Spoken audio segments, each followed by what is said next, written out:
Ladies and gentlemen, if I can have your attention.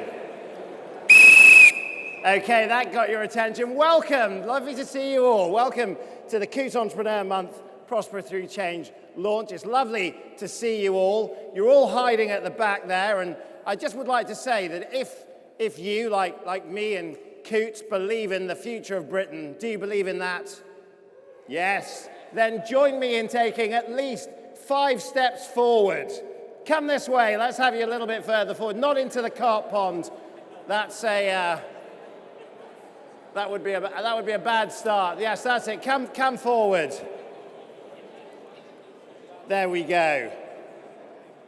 Lovely. A few people creating a few business plans at the back there. Don't worry. There's going to be a break. That's it. Lovely to see you. Now, I'm Michael Heyman. I'm chairman of entrepreneurs here at Coutts, and it's my very great pleasure to launch our showcase, our beacon, our best of British entrepreneur showcase. 30 days of outstanding content to celebrate and inspire entrepreneurship in Britain. And I have to tell you that we've been on the road for the last 6 months, meeting some of the most outstanding business leaders around the UK. It's been an absolute pleasure. Now, as well as working in my role at Coutts, I'm an entrepreneur, and I'm also an author. I wrote a book called Mission, How the Best in Business Break Through. And I have to tell you that with only 85 sleeps till Christmas, it's a great Christmas present, great for the stocking filler. I mean, I know there's a few people getting a bit anxious about that, so I would remind you that go on Amazon. It's a great read. But I'll tell you something. Tonight, we're here on the back of nearly 3 weeks of lots of different people, lots of different political variations, convening in Manchester, Brighton, Bournemouth. But here at Coutts, it's going to be more party than conference, because I can tell you tonight, we're going to dare to call a vote of confidence. We are going to dare to ask you your opinions about the future of the UK. We've got signage all around you that's not going to fall down. And yes, we are going to get it done at 4:40 here tonight, as we have a conversation about the very best in business, about how you can prosper through change. And any party, I can tell you, is not fit without a brilliant DJ, because our DJ Alice, who is hidden somewhere amongst you, one of her biggest gigs was the Champions League final. Alice, where are you? Give us a blast. Let's hear you. Where you go? Let's hear what those decks sound like. That isn't match of the day, which I was expecting, but I'll tell you, a big round of applause for Alice. Welcome. Right. And I have to tell you that we believe that tonight might well be the biggest ever event ever to be convened here at 440 The Strand. You know, I'll tell you what, whether it's fake news or true news, it's going to work for me. And I'll tell you, if you want to tweet that, at Coutts & Co. Is the Twitter handle, and at Coutts Entrepreneurs is the hashtag. So a very large event here tonight. I think before we get going, I think it was a pretty weedy round of applause that you gave to Alice. I'd like to I'd like to encourage you. Because our speakers are shy and retiring types. I mean, let's hear what a round of applause might sound like. Let's go with me. Okay, right.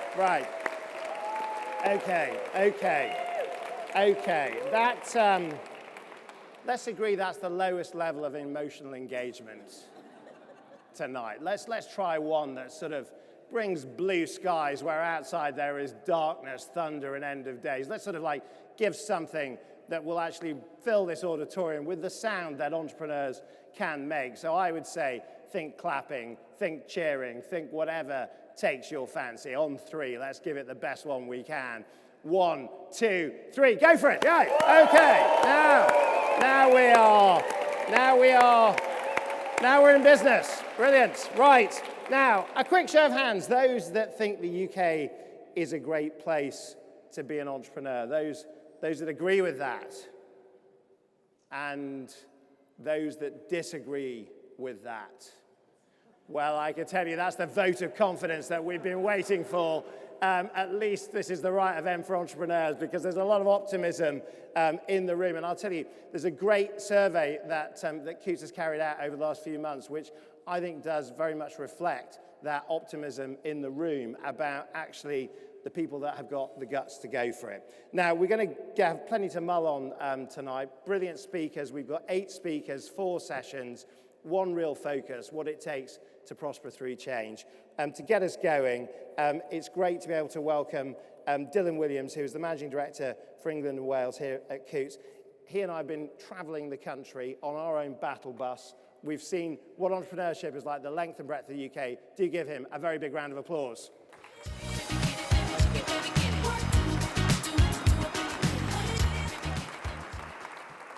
Thank you, Michael, and welcome back. Fantastic to have you back on board this year. And good evening, ladies and gentlemen. What a fantastic turnout.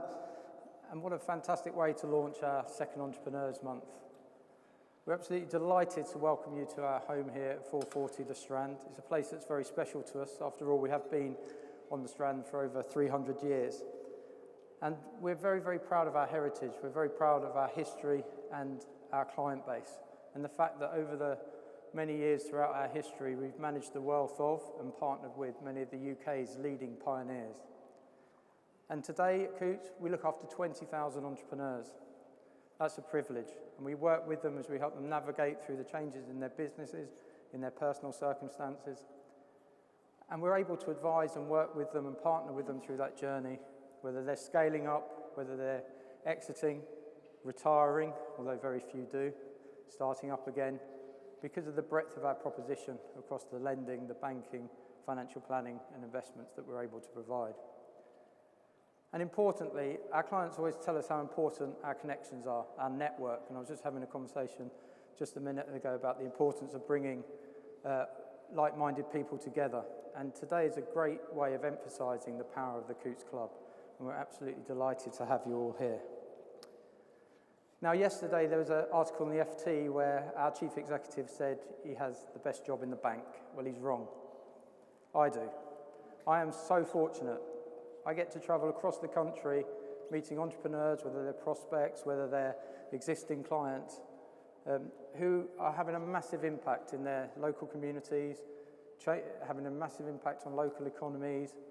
They're driving change in industry, and actually they're shaping the future in the world we're going to live in.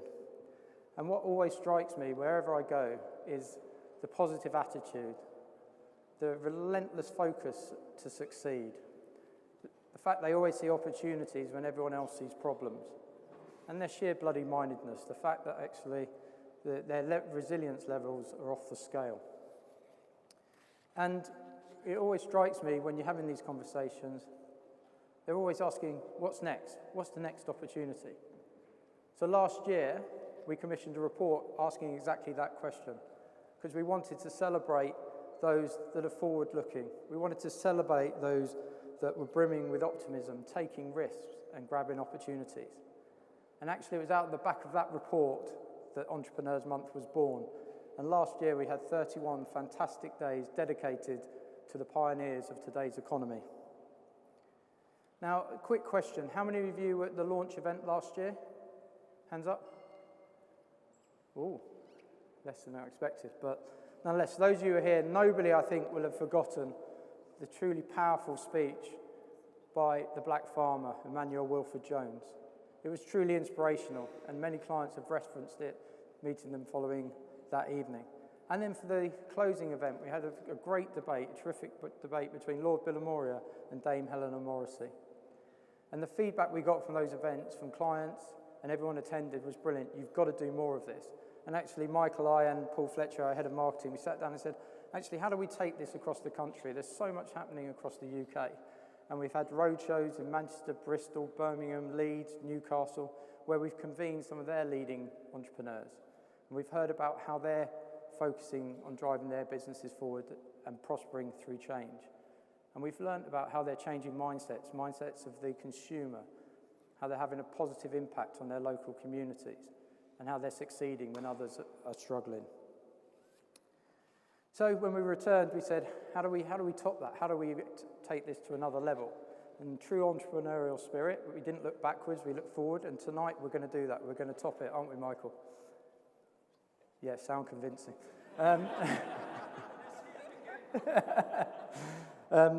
So over the next 90 minutes, we're going to hear some 8 truly inspirational entrepreneurs, innovative in their own right, and we're all with fascinating stories to tell. And then throughout this month, we're going to focus on the experiences of leading entrepreneurs and actually share their experiences about their own journey, mistakes they've made, what they've learned, and also provide insights into how they're dealing with the challenges today and looking to prosper and succeed, and how they're navigating the current political and economic landscape.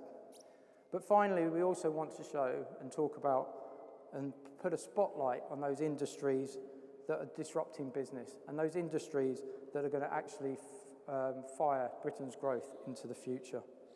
Now, I've no doubt we're going to hear all of that tonight. Really looking forward to hearing from all the speakers, and I'm really looking forward to the event. I think it's going to be fantastic, and it's terrific to see so many people here. We do ask that you enjoy yourself, meet as many new people as possible. All the Coutts hosts should have a badge on, so if you need anything, please do ask them. But most of all, have a fantastic evening. I look forward to meeting many of you later. And Michael, let's get this started. Thank you very much, Philip. Great. Well done. Cheers. Great. Right. Now, just if I could draw your attention to the front windows at Coutts, and also all around you. These are just some of the entrepreneurs that have been speaking at Coutts events over the course of 2019. Now, tonight you're going to hear from somebody who hasn't spoken at Coutts before. And if you were to encapsulate our first speaker, his business mission was quite simple, actually. How do you create McDonald's in heaven? And I think that that's a very good question. If you could imagine at the pearly gates what a McDonald's might look like. Well, John Vincent created his own answer to that by co-founding and co-creating the business Leon. And I have to tell you, I am an enthusiastic consumer of Leon. It's a healthy fast food phenomenon that's conquered London and now has world domination in his sights. But if you think that language sounds a bit too much like warfare, you would be right to complain, as John no doubt will, because he has just written a book called Winning, Not Fighting, which I've been winning through all day today. I've enjoyed reading it, especially the fact that one guy with 2 first names, John Vincent, met a woman with 2 first names called Wendy Mandy. And between them, they came up with the inspiration of a new way of doing business. It's a brilliant read, I have to tell you, and he's got some absolutely fantastic ideas to share with you here tonight. So do welcome John Vincent of Leon. Everybody was kung fu fighting. Those kids were fast as light. Right, okay, I've written a book as well. As you can hear, it's not as good as his, but it is available for pre-order. Now, it is great to be here when I needed a loan. There's a reason I'm here. When I needed a loan, we needed someone with vision. We needed a bank that was going to back us, and we came to Coutts, and they said, and I've literally only just remembered that. So yeah, so there's more. Anyway, so I have to say, they've got great sense. I am eminently unbackable, to be honest with you. Just a lot of emotional issues. Anyway, so let me. So I had a coaching session with a woman called Amy, acute E, like fiance, and I went to Rabot Estate, which is like a posh version of Hotel Chocolat in Borough Market, because Borough Market doesn't allow brands, so they had to posh it up and call it Rabot Estate. And she recorded it, and she then had what was session 1, and she had spent so much time listening to this recording, and she said, "I've just got one thing for you, John." I said, "What is it, Amy?" She said, "You do know that you're not actually the general of an army." And I was like, "Are you sure?" Because I had convinced myself so much that I was beating the enemy and I was battling with the troops. I was on the front line. We had our war rooms. I mean, Amazon, I don't know who knows, but does anyone know baby Jesus? It's not assembly. Okay, we don't want to sing Bethlehem. And so basically, baby Jesus was all about peace and love, right? Right, so what do we do at Christmas to celebrate baby Jesus? We buy TVs. And so the TVs need to get shipped by Amazon, right? And to create because they were delivering TVs in the early years, Amazon decided to create a war on chaos, right? So they said, I know delivering TVs is chaotic, let's have a war on chaos. Has anyone, be honest, been in war? You're all too busy being entrepreneurs, pretend generals like me. So war. So we hired someone who'd been in 2 tours of Afghanistan, and all he spent his time doing was trying not to commit suicide and have PTSD training. So that's what war's actually like. So what I've started to realize in writing Winning Not Fighting and learning a martial art, bear with me, that's about not fighting, called Wing Chun, which is Bruce Lee's martial art. I've been through like a right journey that I want to share with you, and I'll keep it brief. What I started to realize is that we associate winning with fighting. It's like a nexus. We basically think they're the same thing. So we struggle, we battle, we create war rooms, we have battle buses, Boris creates a war cabinet. Fundamentally, we associate a success with the need to fight. And what I've discovered in doing this martial art, which was developed by women, it's from the Shaolin Temple, it's based on Taoism and Zen Buddhism, is that fighting and success are totally the opposites. Winning and fighting are almost the opposite thing. And in applying it at Leon, I've found that Leon has become a really much more fun place to be. When people aren't being troops and being gassed and stuff, they enjoy it more, right, metaphorically.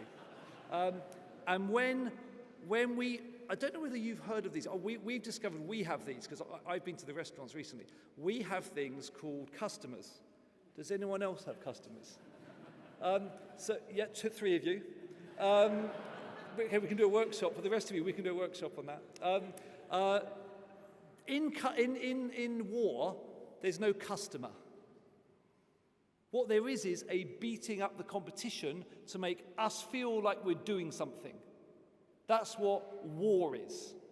And war and fighting is really what happens when we're in fight or flight. It's when our ego is being controlled by others.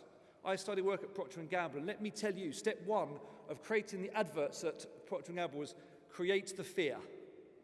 Isn't it embarrassing? Literally, it said to create the fear. Isn't it embarrassing when you've got dandruff because you're not going to get laid and your parents are not going to have grandchildren?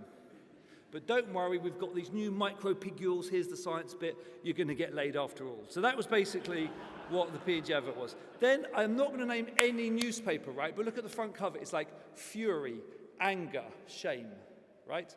That is because they know that whenever they do positive news, we're not as easy to control.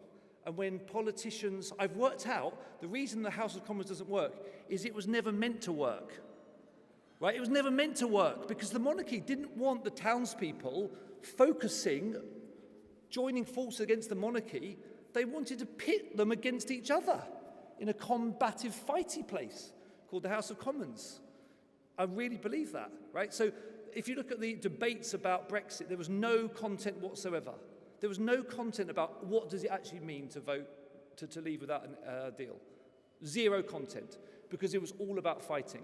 I've worked with the government on something called the School Food Plan. I chair something called the Council for Sustainable Business. Government is shit, right? Secretaries of State have literally no handover from one to the other. The civil servants don't stand up and say, this is terrible, we must provide some leadership, right? The fighting that takes place in politics, do not look for politicians for any answers to our problems. So they've got to come from us, right? So I would also like to say one thing about war in business, which is, does anyone know when war became the predominant metaphor in business? Okay, so it was in the 60s. Does anyone know where the word strategy comes from? Any classicists? Anyone? Bueller? 40 Strand, okay. So it comes from the word general in Greek. And so it was only in the 60s that a certain author started to make war the predominant way of describing business. And no, there's going to do a quick quiz. Does anyone know a Chinese man that then got very famous because of Wall Street and Sopranos? He wrote a book. Pardon? Sun Tzu. Right. Did someone say it or did I imagine it? Well done. So Sun Tzu wrote The Art of War. Does anyone know what Sun Tzu actually said in his book, The Art of War? Something about finance and smart and cunning and all that stuff, right? Except he said, don't fight because war's really expensive and people get hurt, right? So what we've done in business is we've taken a metaphor where even the guy that wrote the book that we've adopted said, don't do it. And we've made it the predominant metaphor for our everyday activities. And we target the customer because we get all confused. And I went to a supermarket in America, and there was a sign of someone that had done really good customer service, and it said, to Barry for dominating in customer service. He wasn't just good at it, he wasn't being kind, he dominated in customer service. Right, so all of this, I believe, is about inflaming the ego. It's all about the bit of us which is full of shame because our parents associated love with certificates, fear because we were made to feel fear, or in my case, anger. That's all our ego. That's the bit of us that is easily manipulated through fear, anger, or shame. That's the bit of us which in work can get in the way of creativity. Because when we are embattled, something happens to our vision, it narrows. And so we're not in flow. So the book that I've written is trying to explain how at Leon, and you're being very kind, so bear with me, I'm nearly finished, how in Leon we've tried to not force. How in Leon in the restaurants we've said, I know, it's like when you do your budget and someone says, we need a more aggressive business plan. And someone says, yeah, we need a more aggressive business plan. And then it goes down to the restaurants and the manager says to the team, we need a more aggressive business plan. And the team high five. Woo! Yes, be more aggressive. And then one person, probably the most recent joiner, says, what does that mean? I don't know. I don't know what it means. Maybe we should drag people in by their hair. So all of this stuff is all bullshit, right? So what we try to do is to train people to have peripheral vision. We train people in ballet games. We train people in staying relaxed, being in flow. And if I went to an interview and said, you know what, all the great things that have ever happened in Leon have happened because we're in flow, because I've stayed relaxed, I've kept my eyes open, the investors, the franchisees, the new hires, I haven't forced any of that. All that's happened is I've done what Jim Collins said is return on luck. Has anyone read Great by Choice? It's a brilliant book. It's better than mine. And so basically, it's not really, I'm just using irony. Reverse psychology.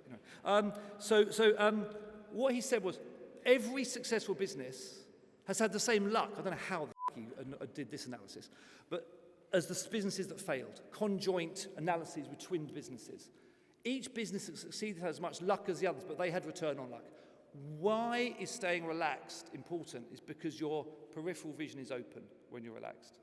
So the wisdoms in the book that I've written, are know yourself. They're things like stay relaxed, don't force, positivity, simplicity. And they're all based on a journey that Taoism and Zen Buddhism said was about discovering wholeness. If you look at every single religion or every single philosophy, they say that man's fundamental journey is to go from separation and conflict and ego to wholeness, which is where we realize that maybe we are all one. You don't have to kiss me. But where maybe we are all one. Maybe the separation where we say the apple is different from the branch, is different from the tree, creates full separation. So every religion has come to that conclusion. So all I'm going to suggest, I'm not going to overplay Wing Chun. It's just the solution to all of our problems. That's all it is. Thank you for having me. Let me just check my phone, see if there's anything else I wanted to say. No, that was pretty much it. That's it. Well, yeah, thanks a lot. Thank you for having me. One quick question. Thank you for that start, John. I have to tell you is that in the 327 years of Coutts' history, last year did bring a new record, which is that the F-bomb, we believe, was dropped in about 4 minutes in the first speech by Wilfred Emmanuel Jones. Right. You did it in 60 seconds. I think that is Thank you. That is an achievement in of itself. But just one quick question before you go. Sorry. One quick question. The win for Leon. Yes. Bring this all to your business in terms of what does winning mean when you think about your business, when you think about Leon the brand and the future? Okay, so I think that the extinction thing is not overblown. I believe that Leon's contribution to that is to help rewilding, to help rewild the human, to help rewild the organizations that we run, and to rewild the planet around biodiversity. I don't think the oil companies are going to stop making oil anytime soon. I don't think we're going to stop using it. So I think we have to replant and we have to rewild. And I think we do need to, by 2050, rewild half of this country. And Leon wants to participate and support that. That is what winning is to Leon. That's it, plain and simple. Brilliant. John Vincent, thank you very much indeed. Cheers. Very good. Right. Okay, we're going to move on to our first panel. We're looking at entrepreneurs shaping the future. We've got 3 amazing technologists who are going to give us their views about what happens next. Catherine Wise is the founder of World Remit, the online money transfer service, now valued at almost $1 billion. Ozalash is a former lieutenant colonel in the British Army and Special Forces, so he knows a thing or two about winning and fighting. He's a founder of CyberSafe, the intelligent security platform, a cybersecurity business, and Miles Jacobson, who is the Supremo Studio Director of Sports Interactive. It's the gaming company behind the world-famous Football Manager. They're 3 absolutely brilliant entrepreneurs in their own right, representing 3 amazing sectors. Do give them a big warm welcome. Come on, guys. I build a home and wait for someone to tear it down, then pack it up in boxes, head for the next town, 'cause I've got memories and travel like gypsies in the night. And 1,000 times Now, actually, Oz, I'm going to start with you. You listened to John there. You're a former elite military man. I'm sure you've got battle plans and war rooms. Give us a sense of just a response to some of those ideas in terms of what they might mean to your business. Yeah, I think I thought it was a really good and really interesting view from John. We don't have war rooms, but we do have plans. And I think actually as an entrepreneur, not just in this country, but in any country, it would be remiss of any of us to say that we expect everything to just happen for us, or indeed be foolish enough to expect everything to go according to plan. But as many people in the military will say, the plan is nothing, the planning is everything, the process by which you go through. So I'm a huge fan of taking a longer view. I don't think a longer term view really would drive many of us to want to fight. I actually think what John said was very true there. I disagree with him slightly about one thing. The military does have a customer. Their customer is creating space for other people to have a conversation. Sometimes you just need to encourage them to do so. But the fact of the matter is that in business, and indeed in our particular business, we have a challenge. Cybercrime is our challenge. Right, I'm going to ask about your business in a minute. Just a couple of other quick responses. Catherine, does what you hear from John speak to a more purposeful entrepreneur? I mean, is the character of business, the character of entrepreneurship changing? Is there something that you're picking up from a World Remit? Yeah, I think so. People are looking at different things. When you're looking at a business these days, especially the younger generation, Millennium, Gen Z, and so on, are looking at much more at purpose. And so it's not just about having a great job and earning lots of money. I think people want to see that they actually have an impact. And therefore, it's a business, but what is the impact of that business? And I think that's very important. It's becoming more and more important. And what about gaming? Well, does this debate feature in the world of football or not? Of trying to make an impact. Of course. I mean, we impact people's lives in so many different ways because people spend so much time playing games. There are lots of games that have educational elements in them. There are lots of games that are doing a lot of good. Just at the UN Climate Action Summit, was it last week? Last week. There was a coalition of 21 companies, including my own, making announcements about what we are trying to do to combat climate change. So So we are an entertainment industry, but we try to be You can good as well. gamify the future. can you? Well, everyone's trying to gamify everything at the moment. So every brand out there wants to gamify stuff, whereas we think the games come first. Let's go right the way back. Tell us about your businesses. Give us a quick pitch. Let's imagine this is Dragon's Den. We're pitching your business. You've got a sort of very short period to do it. Catherine, tell us a little bit about World Remit. Okay, World Remit is transforming the world of remittances. Remittances is sending money back home. So we're helping mainly migrants sending money back to their family. And when I talk about purpose and impact, remittances account for about 3 times the global aid given by governments. So remittances are very important. They go back to people to help them, education, health, and so on.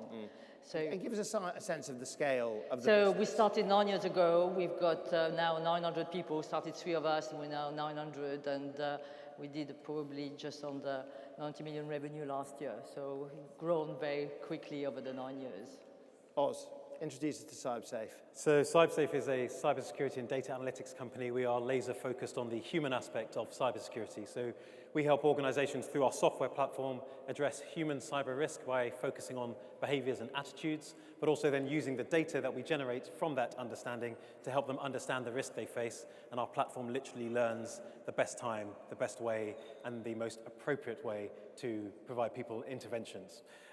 We're based in Canary Wharf at level 39. We're a relatively young company at 3.5 years in concept stage, but 2 years of going to market. And in that time, we've raised a couple of rounds of funding. There are now 50 of us focused on this. And Miles, give us a sense of your business. Well, we're old. We've been going for 27 years now, making... You have to apologise. Sustainability.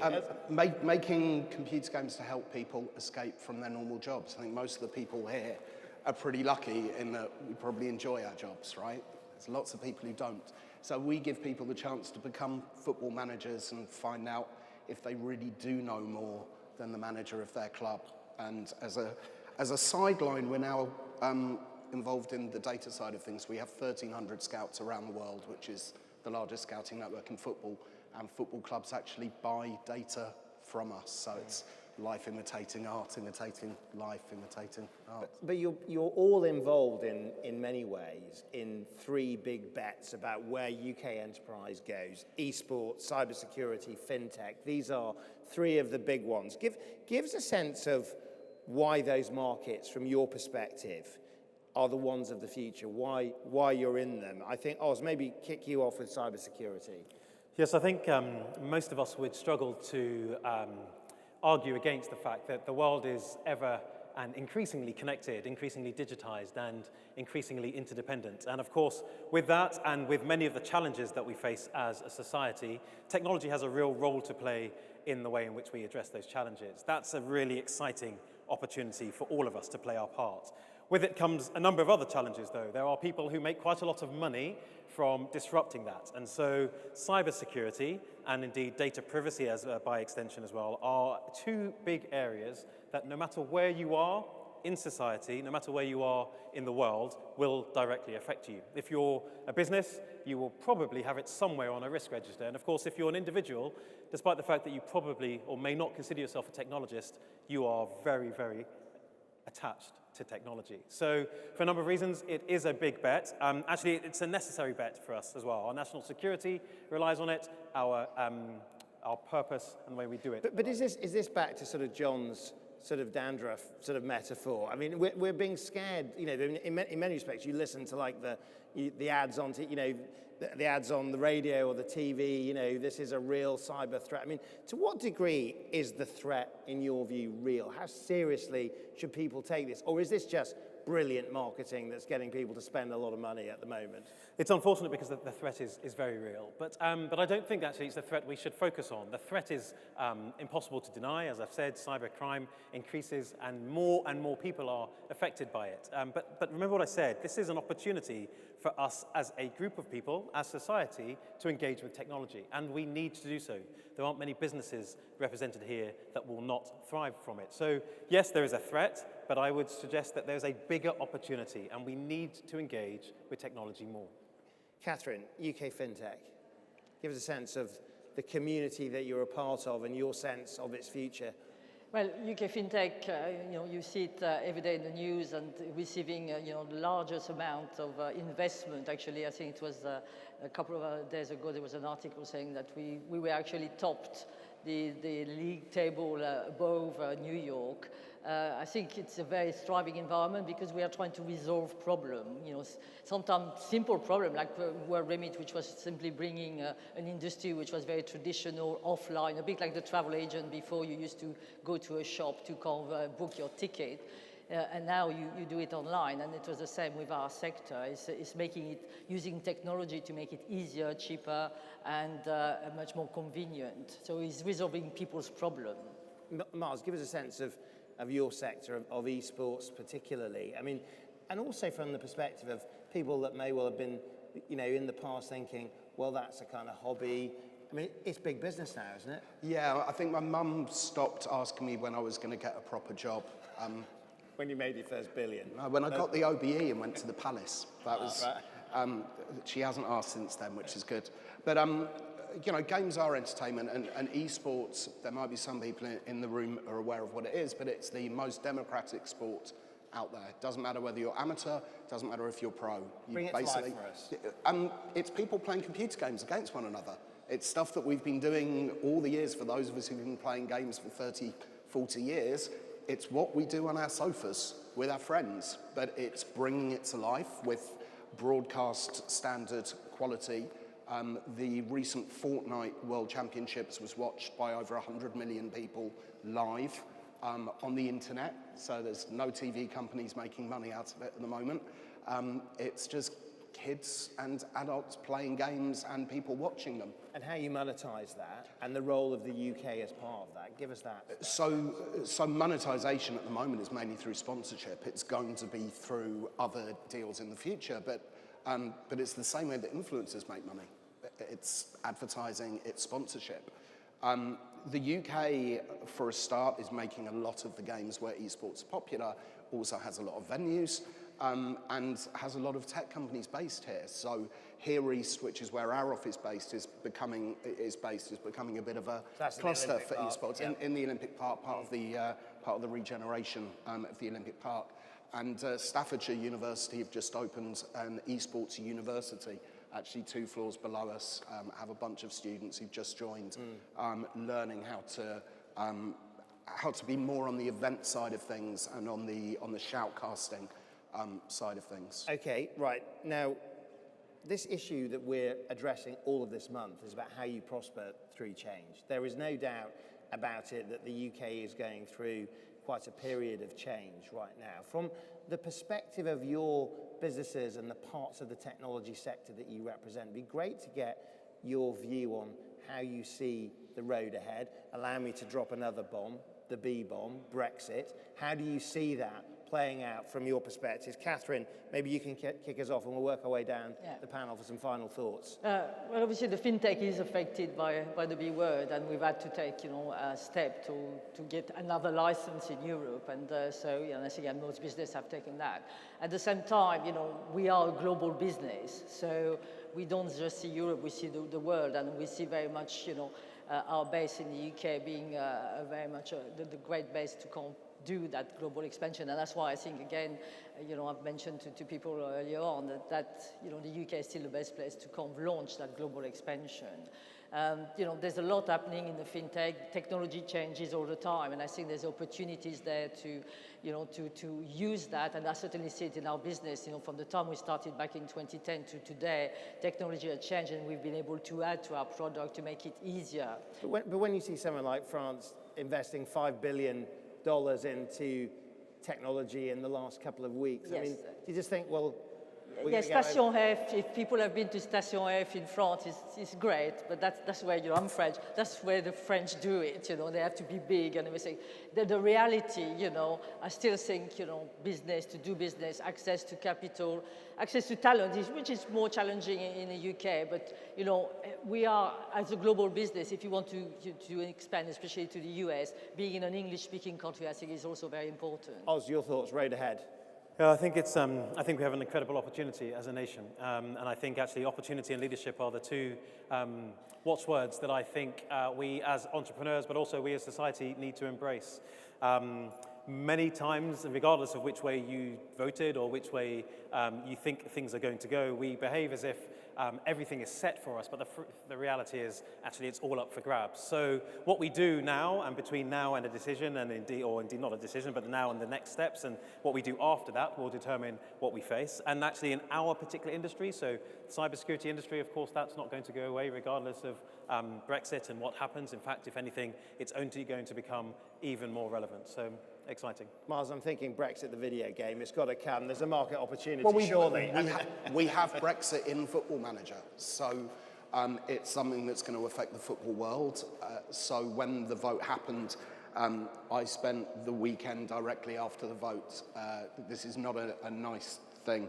I spent the weekend on my sofa in my pants working out every single possible scenario of Brexit, and we put them all into the game with percentage chances of happening, which ended up with me having loads of data that I could then share with the football industry and with the government on what we should be doing to protect UK PLC. And I don't want to leave people with that image of you in your pants. I mean, a final thought about the road ahead for our audience, how it feels being a technology business, growing your market share, growing that global business.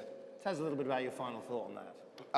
I am not as positive, maybe, as some others regarding the B word. I think it's going to be very tough from a hiring perspective in particular.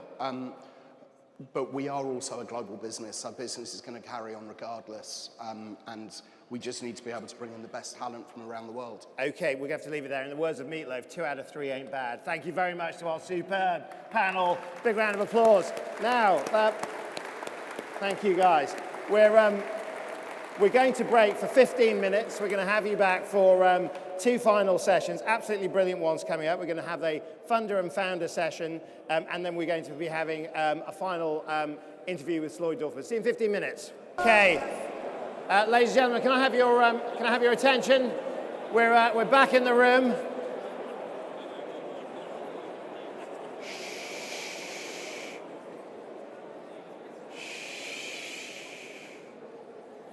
There we have it. Right. One quick thing before we get going. Just look at somebody around you. Who's been speed dating before? Gentleman at the back nodding vigorously. That's a Friday night sort of, right? Who else is that? Anybody? You just look around. Somebody you don't know. I'm going to give you a gift. Say hello to somebody who you don't know. We're going to give you 20 seconds. On my whistle, 3, 2, 1. Just say hello. Good evening. Right.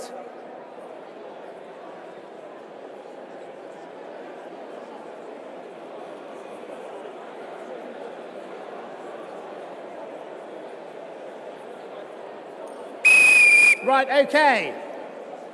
We did want to give you more time for that, but it looks like you're chatting well. Now we're going to move on to our funder and the founder session. So,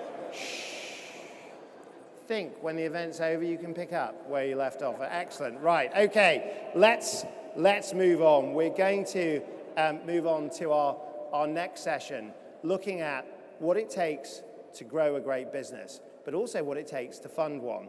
It's a great pleasure to welcome 2 absolutely superb guests as part of that. They're going to be telling us a little bit about a business and what it took to invest in it. Now, Tushy Bullitt is the CEO and founder of StreetBees, which is an intelligence platform that reveals how people behave. So I'm looking forward to what she's going to tell us about our gathering here tonight. But it analyzes real-life moments collected from its worldwide users. Backing that business is the BGF, the Business Growth Fund, which is the UK and Ireland's most active provider of growth capital for small and mid-sized companies. The CEO of the BGF is here as well, Stephen Welton, who's overseen the BGF's growth as an active investor in entrepreneurial-led firms. Please do give them a massive round of applause. Come on, guys.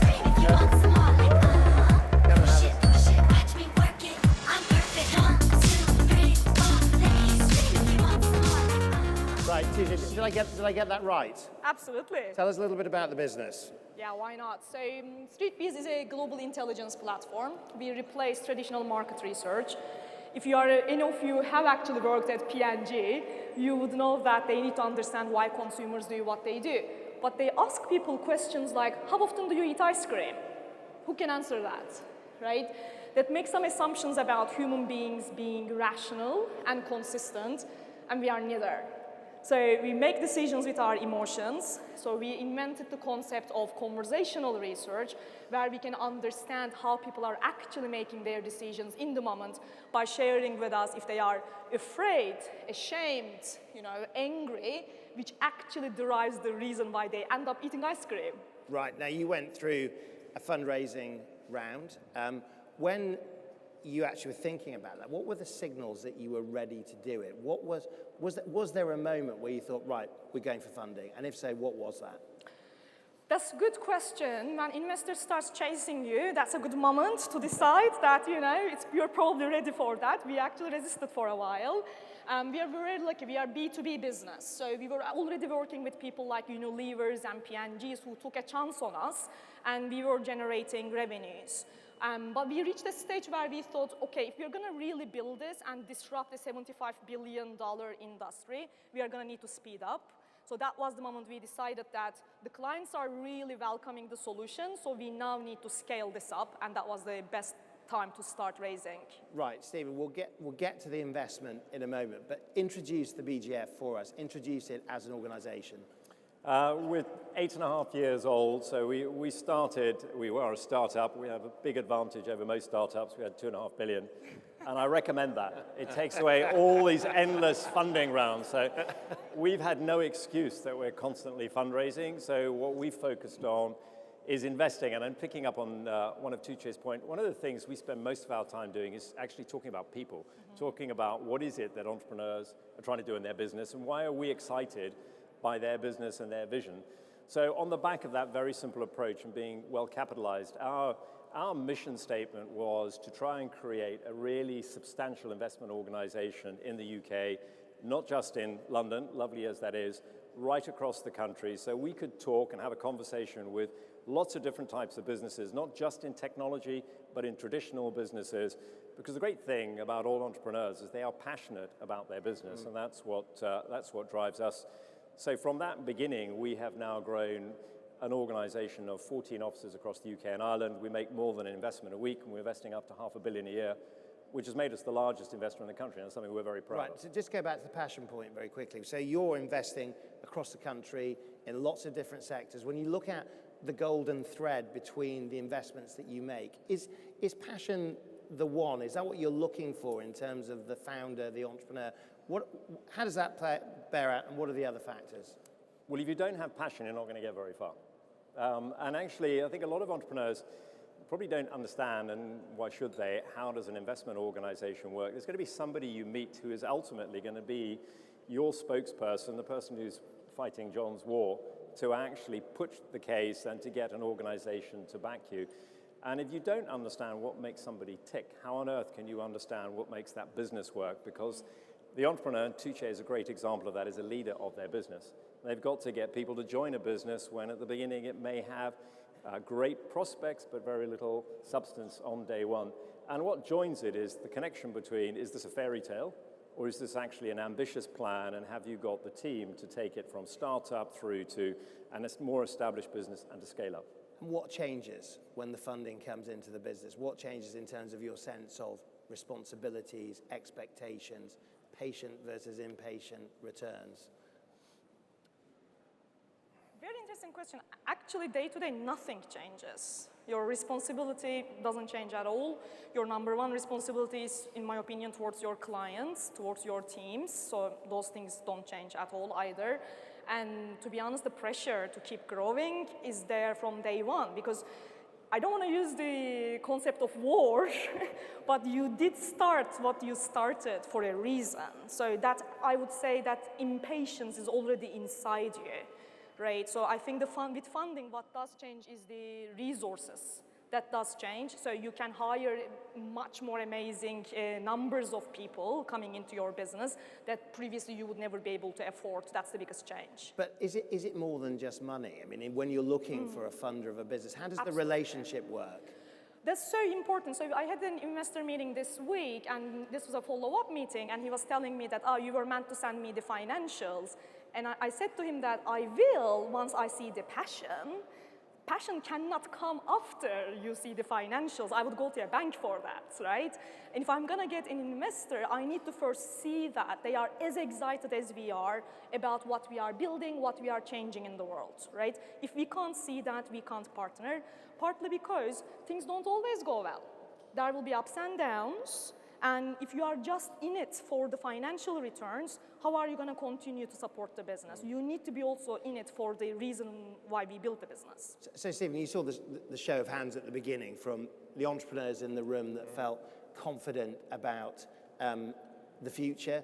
That's borne out by the data that Coutts has been collecting. 62% believe their industry is ripe for disruption, and that provides entrepreneurial opportunities. And more than half of the respondents saw investment in the UK increasing. You're looking at this from the point of view of change, ambition, but also the big picture changes of Brexit and so on. How do you see that future, and how will funding growth play out as an issue from here on in? Well, I think it's, I would say this, I think it's a fundamental constituent of growing our economy. And there's an interesting sort of difference here between what people think about the world and what they think about themselves and their own business. We had an event in Birmingham in the summer, like this. We asked people, are you worried about Brexit? Everybody's worried about Brexit. Are you worried about the economy? We're worried about the economy. Who's worried about their business? Nobody.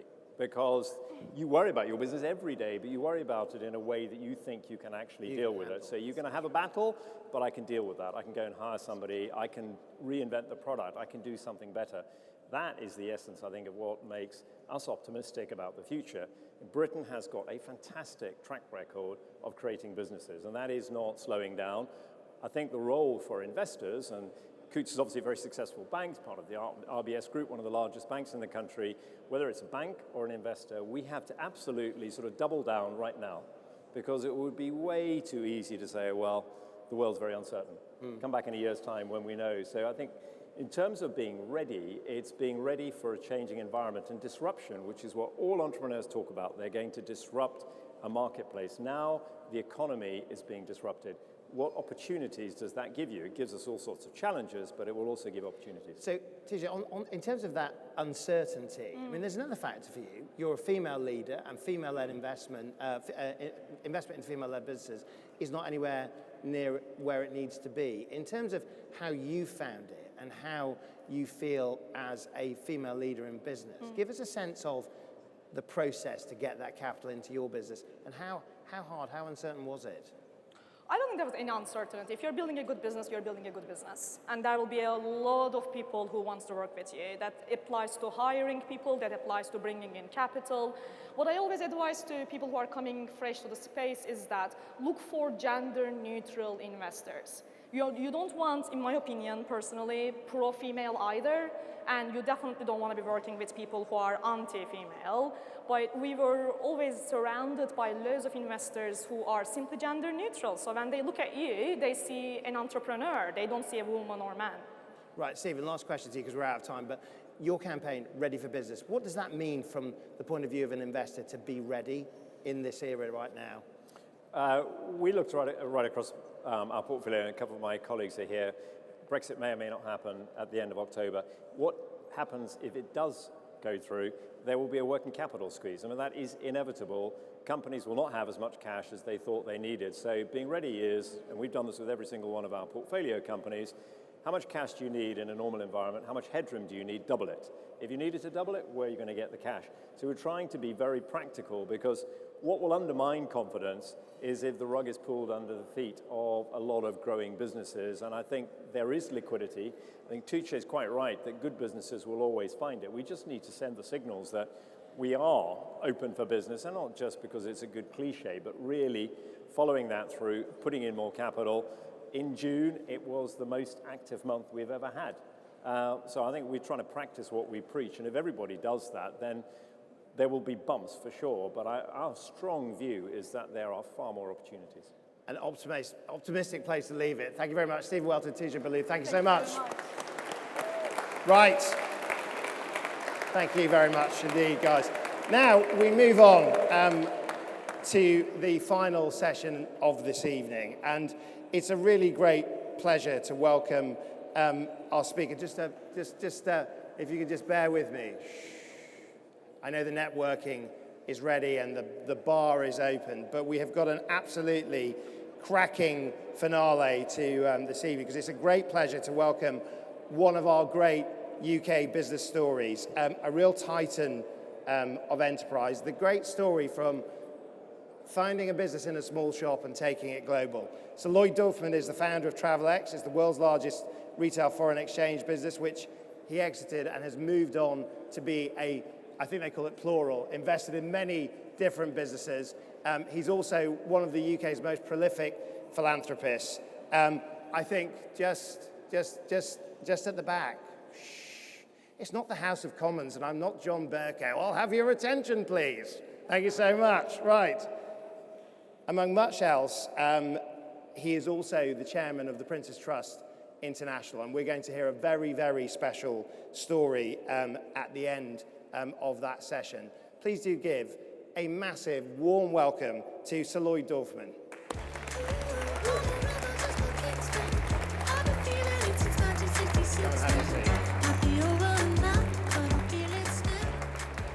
Come and have a seat.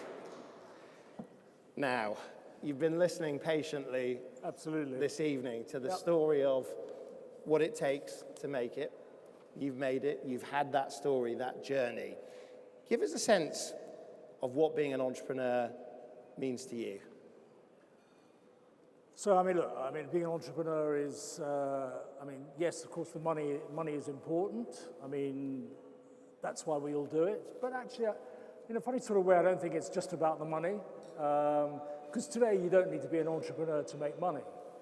But I think it's being in control of your own destiny.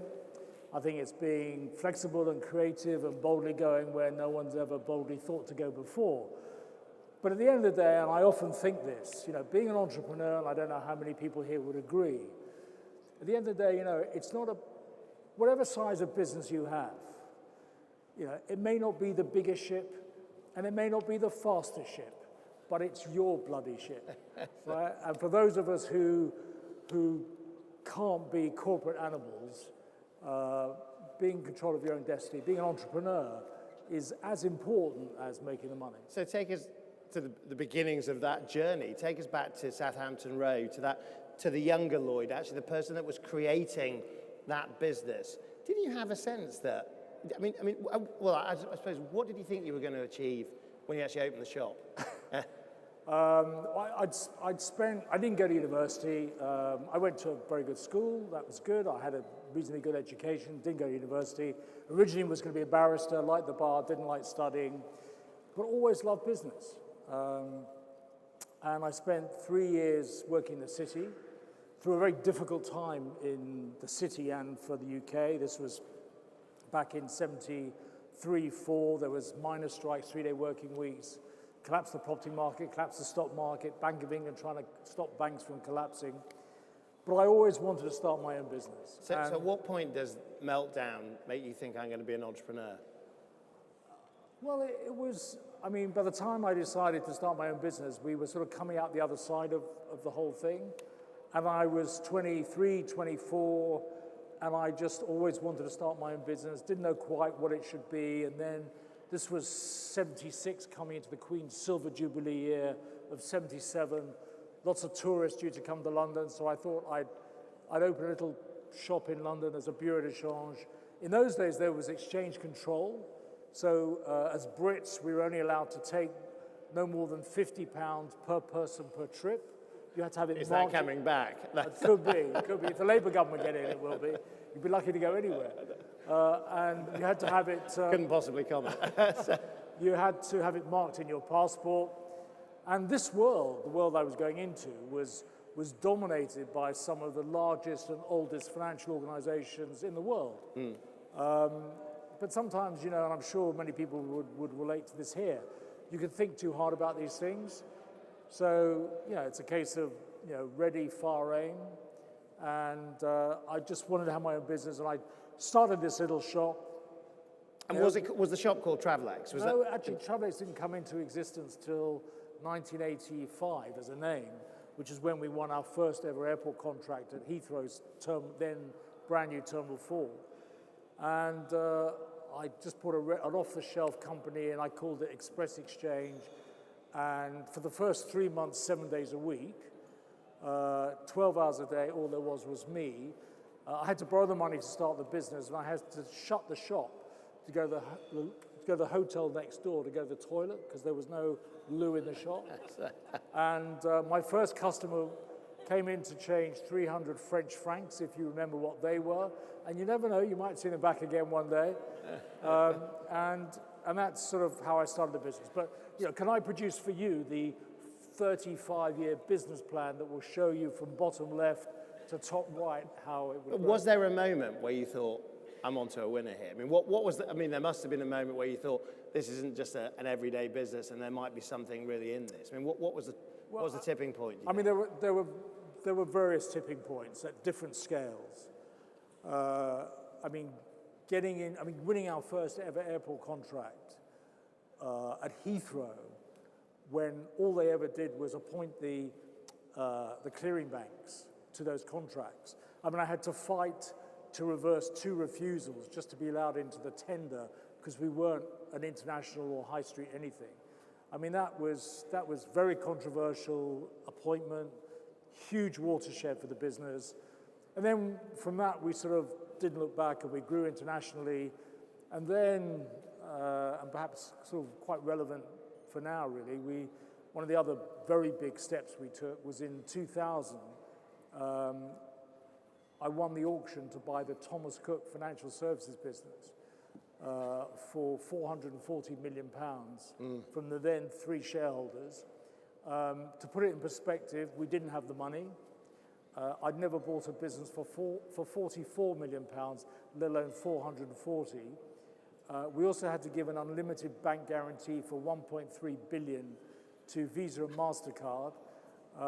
And I mean, it was such a huge gap. I mean, I bet the business. But it paid off, and you grew a big international business. But in terms of when you knew enough was enough, that your mission, that you had taken it to where you wanted to take it to, give us a sense of that moment, and how emotional was that for you? So, by 2005, you know, I'd done the Thomas Cook transaction. We'd become a global business. We bought our competitor who was 4 times our size. You know, I was sitting with governors of central banks and prime ministers and presidents. They all wanted Travelex in their airports. The Chinese regulator was changing regulation because I told them they should do. And, you know, we were striding the world. But at the end of the day, you know, as somebody once said to me, these are businesses, you know, don't fall in love with your business. And I still owned 63% of my business. So I had one big egg in one big basket. And, you know, my head told me that I should find a way to take a slice of the egg out of the basket. So I ended up, cut a long story short, doing a deal with private equity, and I sold a controlling shareholding to a large private equity company. And I went from 63% down to 30%, being the second largest shareholder. And of course, I'm sure as many of you will know, you know, when you take private equity shilling, you know that at the end of the day, there's got to be an exit. So when I finally came to do that, which was, and then of course we had the financial crisis and then the recession, so markets were delayed and difficult.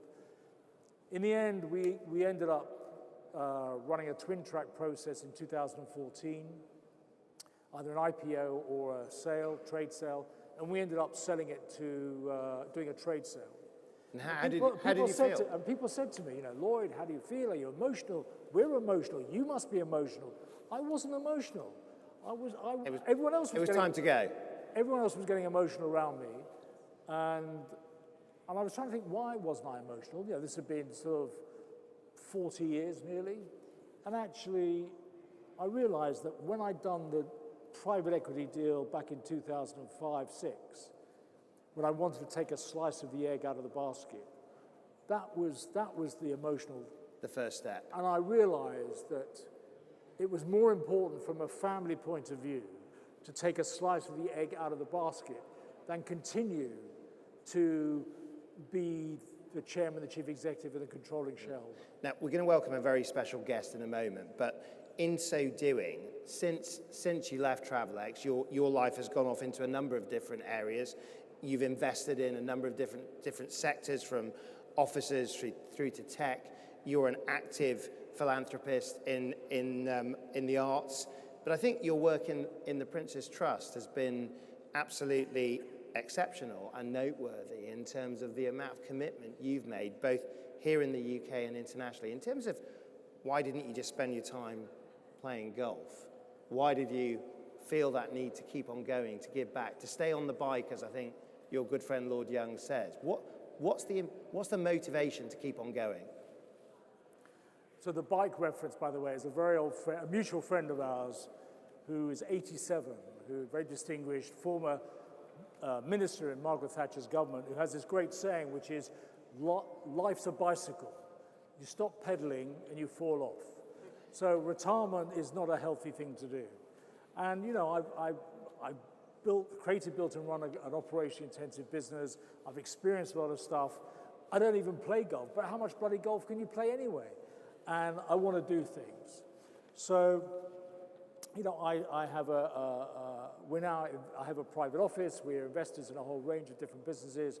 For Prince's Trust, I originally got involved because back in 2001, I wanted to find a way to mark the 25th anniversary of when I started Travelex. So I thought, what nicer way could there be than to find a way to help other young people who perhaps didn't have some of the natural advantages that I had growing up, to start their businesses. And that led me to the Prince's Trust in 2001. I then got asked to join the development board, which is the private sector fundraising. I then got asked to join the board in 2007. I became chairman in 2015. Not long after that, I became chairman of Prince's Trust International as well, which is really just 4 years old. And then just about last summer, the Prince said to me, Lloyd, he said, you're good at building things. He said, I'd really like it if you would devote all your Prince's Trust time for me to build Prince's Trust International, which is still in its early stages. Prince's Trust is 43 years old. Prince's Trust International has become an important part of his agenda. So I now devote all my time to do that. That's the startup back in your life. Let's show a video of our guest to put in perspective the person you're going to meet.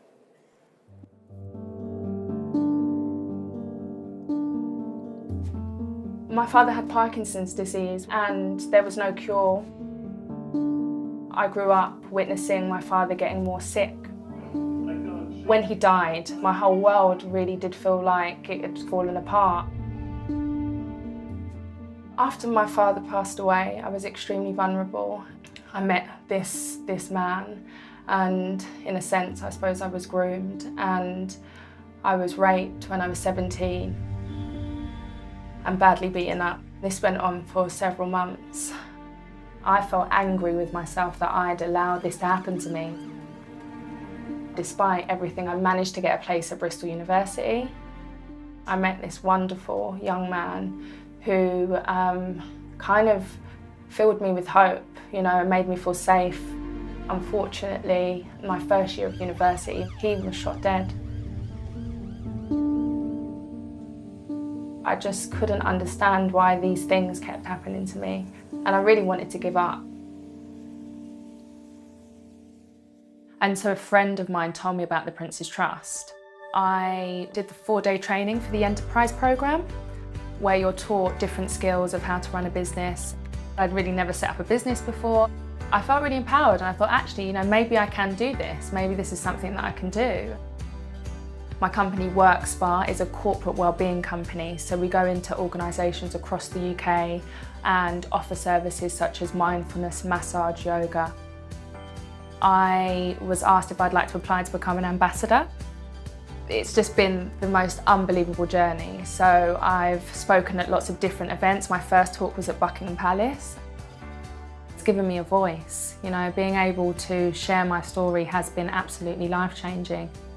I feel more alive and I'm more at peace with myself. Couldn't possibly be more proud of you. Could a mum not be?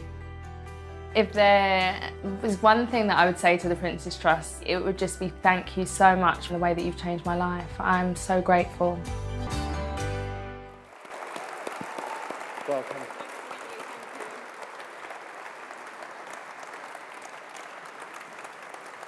Grace, welcome. Hi. What a story. I mean, it just puts hairs on the back of your neck out listening to that. I mean, just bring us up to date since that video. Tell us a little bit about yourself. Well, I've been making everyone cry for 15 months with my role as ambassador, so I've been apologising a lot. So my business, I set up my company WorkSpa with the incredible support of the Prince's Trust. I went on the Enterprise Programme, which is an amazing programme that supports young people coming up in business. So you're taught different skills from how to make a sale, to build confidence and branding. And once you then have that belief or feel that it's something that you want to continue to do, you go on a year's programme and you have a year to complete a business plan. So I did that, and during that time, due to some of the traumatic experiences that I've been through, I was heavily suffering from addiction. And it was when I came to the Prince's Trust, I had this real sense of belief that anything was possible and that I really had to start taking my life a bit more seriously. So I checked into rehab and completed my business plan, and on my return, the Prince's Trust said that they would still support me. And so when I came back, I went to panel and they said that they thought my business was viable, and so they continued to support me, and I've got a wonderful mentor called Chris Letcher who continues to guide me in my own self-development and the development of my business. So entrepreneurship has been how you've taken control of your life and your future. If you would think about the learnable lesson about what business has enabled you to do, what would you share? I think definitely resilience, I think in some ways I look back at some of my history and some of my experiences, and I think that actually all of that gave me a lot of resilience to actually face the challenges that you face in business. And there are times where, sorry, I went blank there. But Lloyd, do you see this with the young entrepreneurs you're meeting now, is that actually entrepreneurship is more than, to your point, more than just making money. This is actually about purpose, it's about the future, it's about making the difference. Is that why you're backing the Prince's Trust? Yeah, look, as I said earlier, I first got involved because I wanted to help other young people start their own businesses. Interestingly, in the 40-odd years that Prince's Trust has been backing people like Grace, Prince's Trust has helped something like 125,000 businesses get started. We've helped over the 40 years something like nearly a million young people in one way or another. Not everybody wants to start a business. Prince's Trust does more than that with young people. But I think for those of us who've made money at any level, it's a privilege and a pleasure to help and support charities like Prince's Trust, to help people like Grace. Over the years, I've heard many stories like Grace.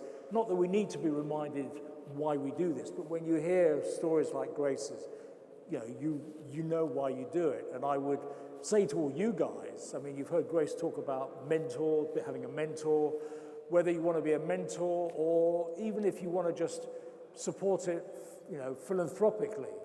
Prince's Trust is a wonderful organisation to support.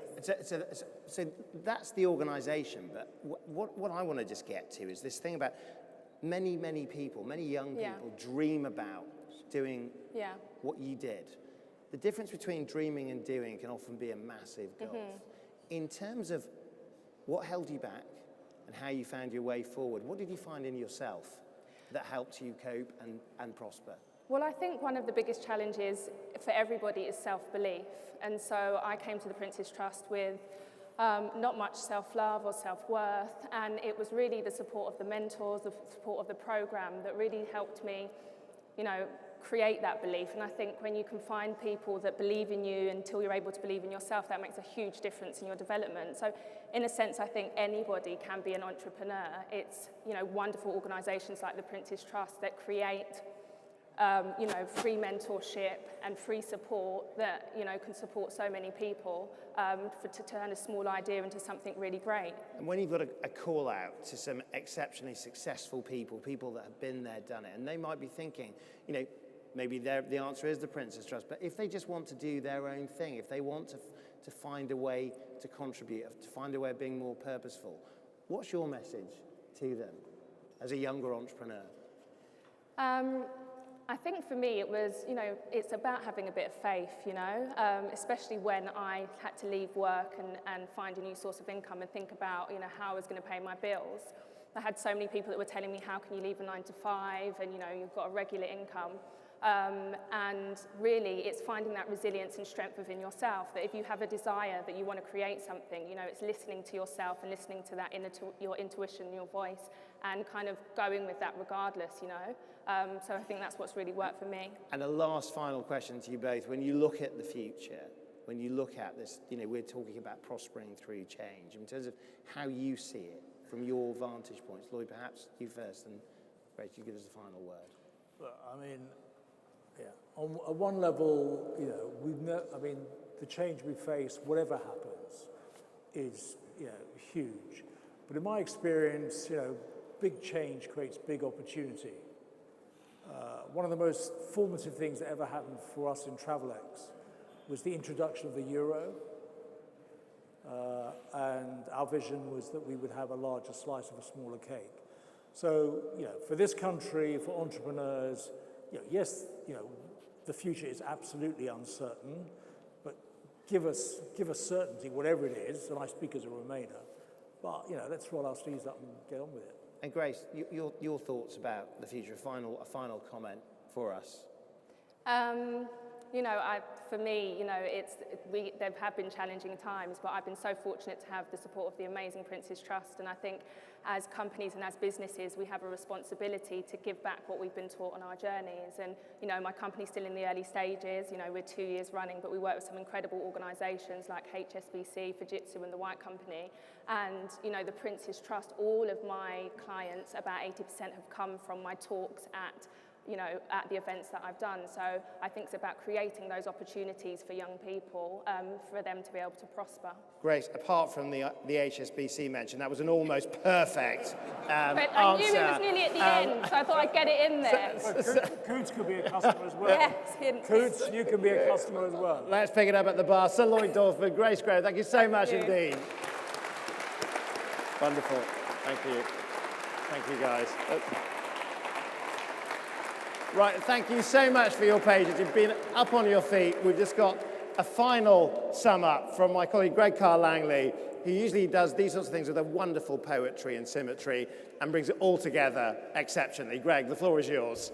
Thank you. I can't follow that incredible story, so just give me 4 minutes to talk you through what we've done today and what we're doing currently at Coutts. So I'm not going to go back over our initial meeting with John for those of you who were here, but we'll look at the meeting notes afterwards. The main thing that I took away from him was him saying that all the great things that have happened at Lyon have happened when I've been relaxed. Your peripheral vision is open and it can help you see the things that you can't spot otherwise. We then heard some amazing things from the panel, just touching on a few bits around helping people really get how massive esports and gaming is today. So the Fortnite Championship recently, 100 million live viewers. If you are not particularly clued up in esports, you need to understand this business. And I loved hearing as well, using Football Manager to create data to affect the real world of sport and government. Doing it all in your pants, as many of us would love to do with our jobs, I'm sure. Stephen and Touche, we heard a couple of bits here. Touche, the key thing we've heard so many times, focus. You started what you started for a reason. I think lots of entrepreneurs really want to make sure they're keeping that focus. And this point around you worry about your business every day, but in a way that you can manage. So it's the worries that you can't manage that really get to you. So build a plan to tackle those. We've heard this all around the country. It's the same thing. So Lloyd Dorfman, being flexible, creative, and boldly going where no one's gone before. In the words of Captain Picard, it's your bloody ship. And lastly, Grace. Look, talking to entrepreneurs across the UK, resilience is the word that we heard from all of them, but never as powerfully and filled with so much meaning as the way that Grace has talked, and her self-belief as well. We've all got a responsibility to give this back. But I just want to touch on a point. It's not all bright in entrepreneurship. And, if you want to learn about mission, then buy the book. It's in all good bookshops and some less good ones. A brief word on female founders. Last year, an e-cigarette firm called Juul raised $12 billion. That was $10 billion more than every female founder in the US combined. Even ignoring that massive deal, the 3 largest fundraisers in the US raised more than every woman who was looking for funding. And our new CEO at RBS, Alison Rose, who's the first female head of a top UK bank, she wrote the Rose Review for the government earlier this year and found the same story here. It's all of our responsibility to solve this. And Coutts and NatWest have already built this awesome entrepreneurial engine that's really pushing this forward.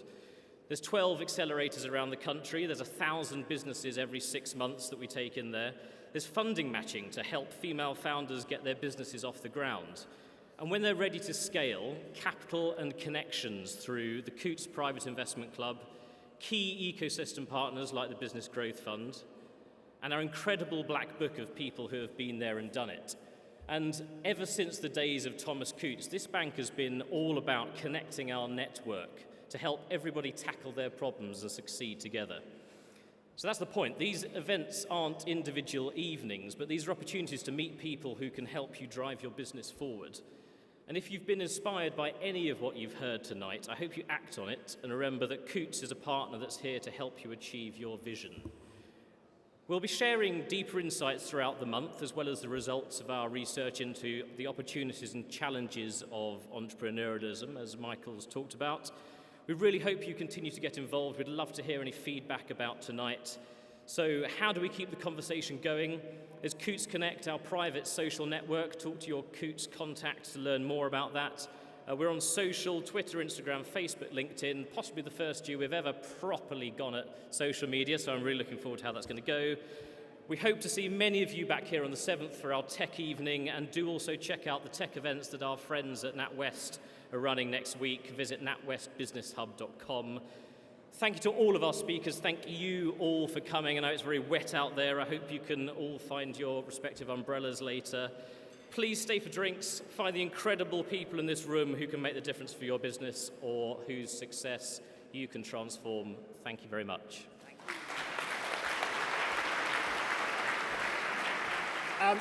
That's it. All it remains for me to do is to call this evening over. We promised to give you something to think about. Thank you so much for listening to our superb speakers. The bar is now open. Please do have a drink, meet some new friends, and we'll see you at the next event in the Coutts Entrepreneur Month. Thank you so much.